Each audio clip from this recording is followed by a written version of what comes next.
এইগুলা পাখা নিয়ে আসছি আমি ময়মনসিং বেচে কিনা টুকরা এখনো শুরু হয়নি, হচ্ছে এখন 30-40 টাকা করে বেচি প্রতিদিন।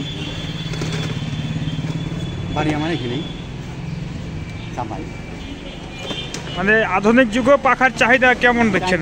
হচ্ছে টুকরা হয় বেচে কিনা 150 করে বেচি।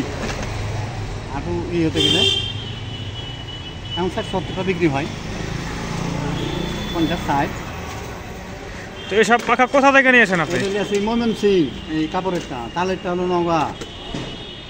তো আপনি কতদিন থেকে ব্যবসা করেন? মেলাদিন করি, মোটামুটি 15-16 বছর। 15-16 বছর থেকে। তো 15 বছর আগের পার্থক্য আর এখনকার পার্থক্য কি দেখেন পাখার চাহিদাতে? চাহিদা এখন হচ্ছে মনে হয় আধুনিক যুক্ত। শখ করে লিখে কতজন, শখের পাখা এগুলো কাপড়ের গালা বেশি লিখে। আর গ্রামে তালের বাঁশের এগুলো লাই বেশি। দাম 70 কিনতে দেবে, একটা 70 কিনতে দেবে তালের। 45-40 টাকা পাইকারি দাম চাইছে ওরা। হ্যাঁ,